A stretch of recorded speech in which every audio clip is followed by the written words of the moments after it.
চলে আসলাম একটি অভিযোগ নিরসন করতে। আমাদের অফিস ফোনে একটি ফোন এসেছিল যে গাছ পড়ে মিটার ভেঙে গেছে। আমরা তৎক্ষণাৎ দ্রুত স্পটে এসে দেখি যে একটি খেজুর গাছ পড়ে মিটারটি চূর্ণ বিচূর্ণ হয়ে গেছে। দেখেন কি ভয়ঙ্করভাবে মিটারটি ভেঙে গেছে।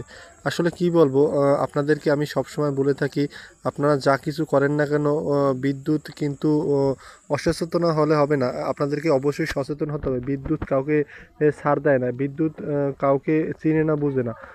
আসলে আপনাদেরকে আমি সবসময় বলে থাকি, আপনারা গাছ কাটেন বা যাই করেন, বিদ্যুৎ সম্পর্কিত যে কোনো তথ্য বা কিছু যাই করেন না কেন, অফিসকে অব্যাহত করে করবেন।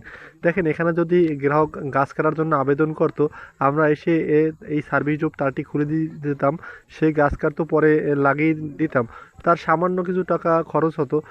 সেই ক্ষেত্রে এখন দেখেন কি বাজেভাবে মিটারটি ভেঙেছে। এমনকি তারটিও নষ্ট হয়ে যেতে পারতো, বা এখানে মারাত্মক কোনো ভয়ঙ্কর দুর্ঘটনা ঘটতে পারতো, কেউ বিদ্যুতায়িত হয়ে মারা তামা যেতে পারতো, গরু ছাগল হাঁস মুরগিও মারা যেতে পারতো।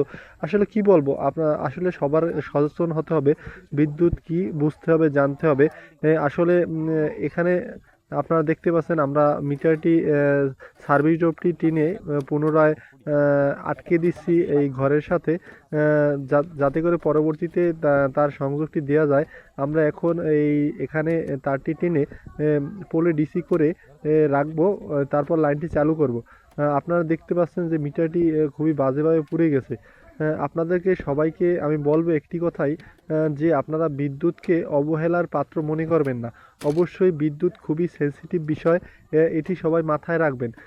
আর আপনাদেরকে আরও একটু বলে রাখি, যে আপনার আশেপাশে যদি কোনো মিটার ভেঙে যায়, তার ছিঁড়ে যায়, এমনকি বৈদ্যুতিক লাইনে কোনো শব্দ হয়, অবশ্যই আমাদের পার্শ্ববর্তী বিদ্যুৎ অফিসে ফোন দিয়ে জানাবেন। সেই ক্ষেত্রে আমাদেরও ভালো হবে, আপনাদেরও কোনো দুর্ঘটনার শিকার হবেন না। এতক্ষণ ভিডিওটি দেখার জন্য ধন্যবাদ। পেজটির সাথেই থাকুন।